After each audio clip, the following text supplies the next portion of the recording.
Hey everybody, how's it going? It's me, Logan, aka Suburban Yinzer, and this video is going to be about the Independent Brewing Company of Pittsburgh.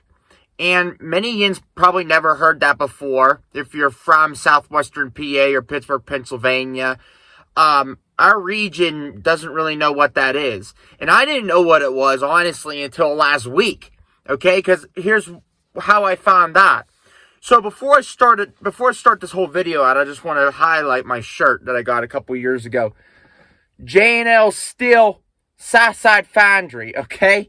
So this video is going to be talking about Southside. I had to highlight J&L because Jones and Laughlin Steel Mill, especially in Southside, okay, that place employed many of my ancestors, okay? Not only on my dad's side, but also my mom's father, okay?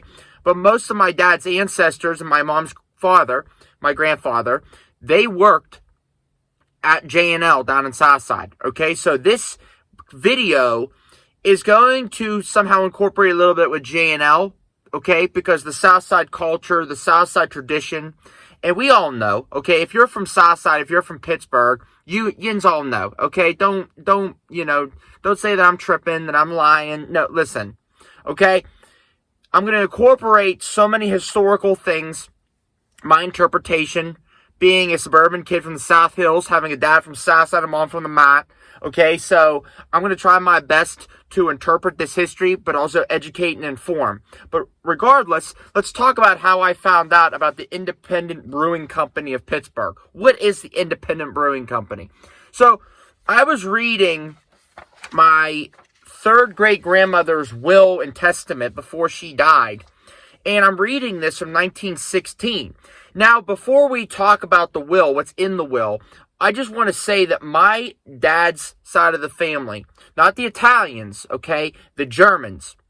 So my grandfather, Mooch Joyce, he was half Irish on his dad's side and half German on his mother's side. So his mother's family was all Germans. Okay, they came to the United States in the 1840s from Germany.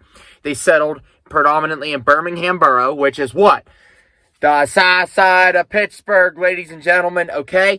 So if any of you have heard Birmingham, that is Birmingham Borough, which is the south side. That my German ancestors have lived in the south side of Pittsburgh since the 1840s, okay? So they were involved in the bar business, the taverns, the breweries, the beer drinking, consumption, crafting. Okay, so for many Yins that don't realize this, before we get into the whole, Pittsburgh history, I want to talk about the German culture for a second. Germans love their beer, okay? Consider Oktoberfest. Consider the beer consumption every single Oktoberfest over in Germany. Well, think about this. That culture, those traditions, that lifestyle, that, way of life, that was brought into the United States. And in my case, in my family's case, in Southside, Birmingham, that was brought from Bavaria, Hessen, all of those beer-drinking states over in Germany, and that was brought with the German immigrants over to the United States.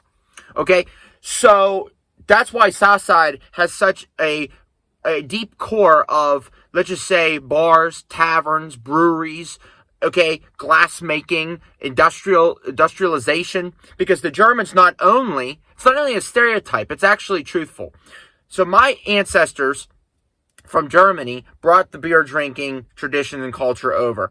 But they also brought the industrial ways and the industrial hardworking mentality, which incorporated with the breweries, the beer drinking, and also the glass blowing. Because many people don't realize that glass making, and I've already stated this in my past Southside videos, that glass was such a huge export in Pittsburgh, Pennsylvania for many decades in the 1800s. People don't know this, but before iron, before steel, before all of the big mills were open, glass blowing on the south side of Pittsburgh was so instrumental, okay? And most of these glass blowers were Germans.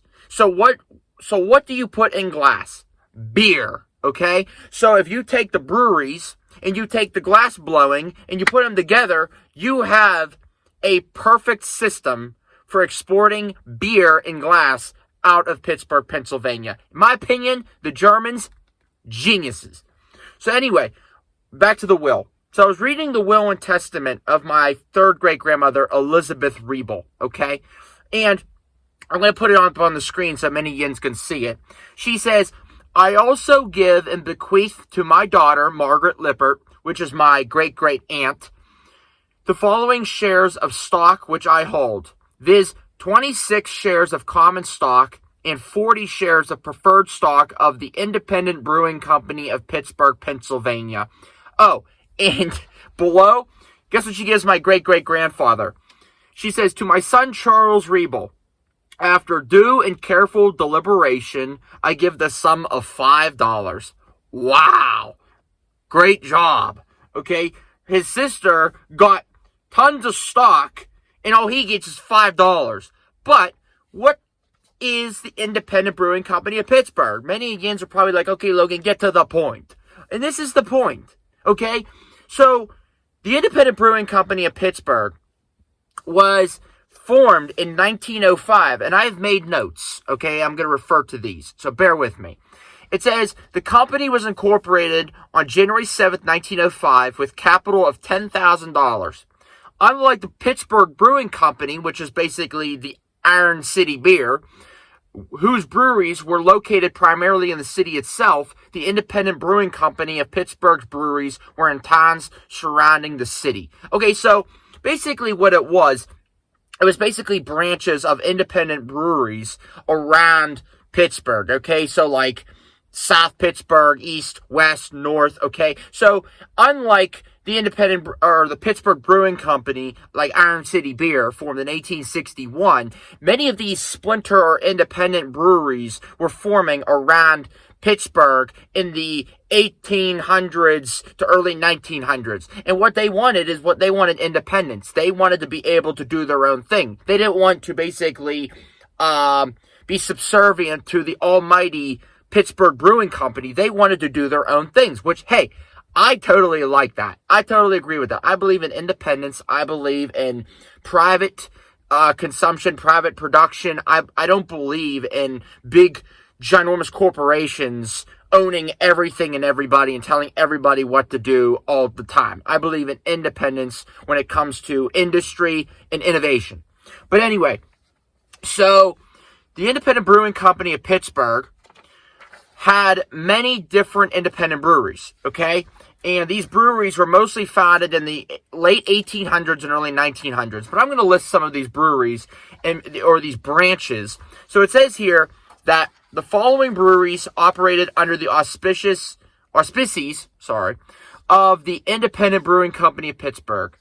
So we got, the brewery names are Anderton, Home, Butler, Chartiers Valley, Charleroi, Homestead, Loyal Hannah, First National, Monessen, Globe, Hilltop, New Kensington, American, Duquesne, which many yins from Southside, you're going to know Duquesne, and Lutz and Son. Okay? And many of these breweries didn't last too long. These independent breweries, sadly, they really got phased out. And there's a reason why. There is a big reason why many of these breweries got phased out from 1920 to, I'd say, 1933. Duquesne lasted from the longest till 1933. But why did these breweries get phased out?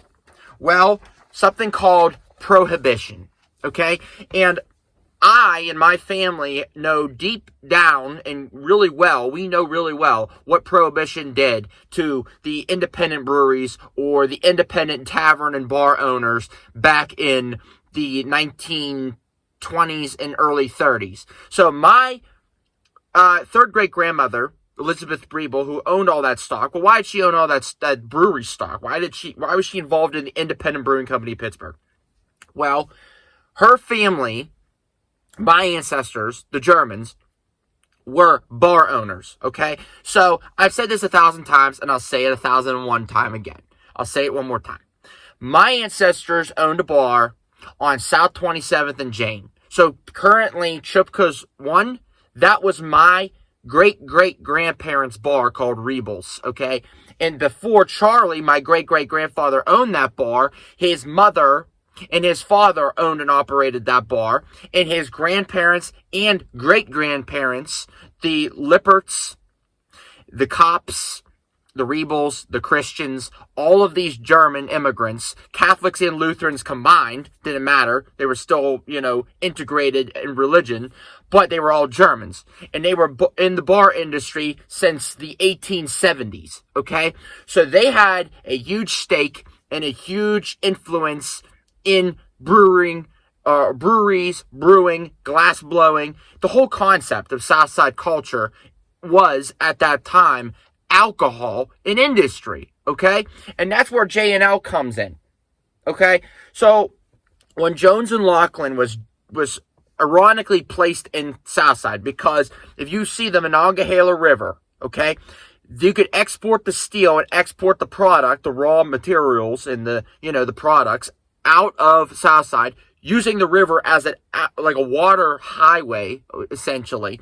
So it's genius to put that steel mill there. But the culture and the tradition and the way of life in Southside for many decades, from the 1800s all the way to like the 1900s, when the industry was booming and we were the steel city. Sadly, we're not anymore. But regardless, when the steel mills were booming, those guys wanted to hang out. And what are they going to do? So they're going to go to the local taverns, the local bars. And my dad's ancestors, that's what they did. You worked at J&L, you worked a shift, you went with your buddies after work, you went to the bar, you had a couple drinks, you went home, you slept, and then you got ready for the next shift, maybe at nighttime or the next morning. That was just the way of life, okay? But these breweries and these independent bars, they depended on the guys, the steel mill workers, the industrial workers. And I found an article on Google that really encapsulates and really shows how prominent and how important breweries, alcohol, beer, and the whole industrial scene was in Southside in the 18 and 1900s. And by all means, it's not a dig. I'm not trying to judge. There's no judgment. It's history. It's preservation. It's my father's ancestors' history. My father's from Southside, so are his ancestors. There's no judgment involved whatsoever. Okay, so any Indians that think that, oh, you're just stereotyping. I'm not stereotyping, because this article right here really proves my point. Okay, it says, no neighborhood of Pittsburgh was a bigger brewing center during the latter part of the 1800s and up to Prohibition than the city's Southside. Okay, so that just proves my point. It says, the Southside's industrially attractive location and largely ethnic population made a promising location for a number of breweries of varying sizes. Okay? It says, at one point near the turn of the century, so the late 1800s to the early 1900s, beer was being brewed for commercial consumption on at least 3 separate locations along Josephine Street alone. And I know Josephine Street. My dad, his ancestors, Josephine Street is like part of the hub. It's part of the neighborhood, if you know what I mean. So if you, like I said before, you go from like South 26th Street to like South 28th Street, and then you go all the way back, like the girls' streets, Sarah, Josephine, Mary, you know what I mean? Those streets, those alleyways, that is my dad's ancestors' neighborhood since the 1840s, okay? So regardless, the most successful of these operations was the M. Winter, I say it like a German, Winter Brothers Brewing Company on South 27th and Josephine Streets.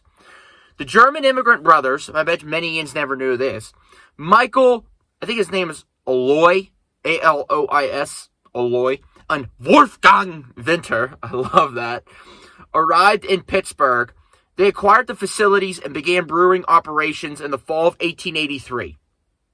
Big time to be brewing, ladies and gentlemen. You got the glass blowing, got the iron, you got the beer, mix it all together, you have success. Their production increased from 500 barrels in the first year to approximately 9,000 barrels annually in their fourth year. As the demand for their Bavarian-style lager beer grew, the Winter brothers eventually erected a large production facility a few blocks down at South 21st and Josephine Streets. Okay, So, what's the big deal about the Venter brothers? Okay, well, here's the thing. Do Yins really think that these Venter brothers put their brewery in that specific location for no reason? And do you think that my dad's German ancestors had bars and taverns on like 27th and Jane, okay, for no reason, okay? Why do you think that these Germans, it's not a coincidence that these Germans would all settle in these little geographic locations, that the Venter brothers would ironically put their brewery on South 27th and Josephine, and then right down the street, literally 30 seconds down the street, a block away, is my ancestors' bar on South 27th and Jane, okay, that's currently Chipka's 1. Why do you think the brewery was that close? Okay, think about it. All right, so that is the culture, that is the lifestyle. Okay, and it says here that Duquesne Brewing Company, the Southside Brewery, was not incorporated until 1899, the same year that the Pittsburgh Brewing Company Trust was established. Okay, so during Prohibition. Okay, well, we're going to bring this deal up, okay, because this has a lot to do with the independent brewing company, the independent bars and taverns like Rebels, like my ancestors. What does Prohibition have to do with this? What is the politics? What is the culture? What is the environment of Prohibition? And why am I against it? And why should you be against it if you like alcohol? Well, it was a blatant attack against my German, Irish, Italian ancestors. Predominantly, I'm not spewing fake news here, but predominantly Catholic immigrants, okay? And some Lutherans, okay? Because Lutherans and Catholics are like, you know what I mean. Lutherans and Catholics predominantly like to hang out. They like to do very certain things because Lutherans are basically the half-brother of Roman Catholicism. So regardless, the radical Protestant politicians, and I don't mean to, cause a civil war here, because facts are facts, I'm just spewing history, that these radical politicians that were like WASPs, white Anglo-Saxon Protestants, who thought that alcohol was the devil, oh my God, they in Congress were told by their radical dry wives, meaning women that thought alcohol was the devil, you got to ban it 100%, which is completely preposterous. They said to their husbands, you need to ban alcohol. And their husbands are like, we don't like these immigrants, these Catholic and Lutheran immigrants getting success and getting established in the United States with their breweries, with their bars, the Irish, the Germans, the Italians. So you know what we're going to do to these Catholics? We're just going to cut them off of their alcohol supply. And then they will perish. They will then fall to their knees and be powerless. And we will have the power in this country. Well, guess what? Prohibition, sadly, destroyed many of these independent breweries, like I mentioned before. So the independent breweries I mentioned, Prohibition absolutely destroyed these breweries. And it makes me sick because these are hard-working independent breweries that just wanted to make a dime. These are immigrants that just wanted to do their thing, establish themselves, and make a couple bucks. But no, the Protestant WASPs living in their mansions up in Boston, okay, these guys, what they wanted to do with their Prohibition anti-alcohol propaganda is they wanted to hurt my German, Irish, and Italian Catholic and Lutheran ancestors, okay? So what Prohibition did, is it destroyed the breweries. It destroyed the bars. It hurt them economically. It really did. And spiritually and emotionally. This was their livelihood. This was their only thing that they had from the old country. This is the only thing they could do to get some influence and prominence and establishment into this country. And all the WASPs were cared about was power. And they're not going to let these foreigners from Italy, Germany, and Ireland get a foothold. So they cut them off of their alcohol. They cut it off. But did these immigrants, did these boys from Germany, Ireland, and Italy, did they let this stop them? No. They went under the table. They did things that were illegal, okay? And they brewed and they distributed alcohol in the shadows. And my ancestors did it. The Italians, the Germans, and the Irish. And you know what? I'm not ashamed about it.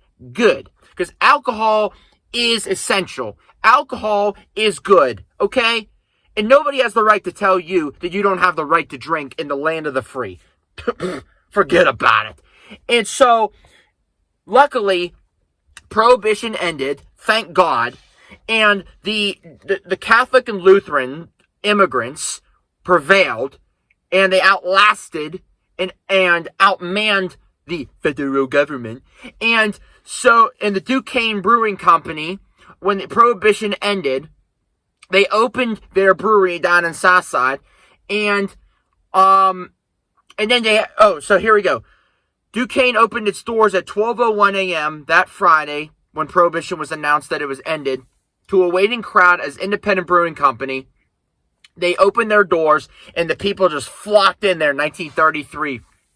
And the Duquesne Brewing Company sent some beer to President Franklin Delano Roosevelt in 1933 because FDR was the man of the people, of the working class, who did not think that alcohol was bad. And so FDR got some beer from the Duquesne Brewing Company. And that just shows how influential and how important and how prominent beer is, especially not only in Pittsburgh, but in Southside. Our culture, our ancestors, our identity is surrounded by the bar scene, by alcohol. Okay? And it's not a bad thing, because alcohol is all about the discretion of the consumer. It's all about the consumer. And in my personal opinion, if you drink responsibly, you have a good time, and it's all innocent and it's all fun, in my opinion, drink and have a good time responsibly. Don't drive, and don't let anybody tell you what you can't put in your body. Because Prohibition was stupid. And in my personal opinion, I am proud of my German, Italian, and Irish ancestors. I am proud that they drank. I am proud that they made beer. And I'm proud of everything they gave to me. And I'm not ashamed of it at all. I'm a proud descendant of Southside. I'm a proud descendant of those ancestors. And I wanted to share this with yins because I hope that it informed and educated and gave you guys some joy and pleasure to know that I and your ancestors were good people who just wanted to have a good time and drink. But anyway, thank you guys so much for watching this video. I hope you learned a lot. But anyway, peace out. Have a good day.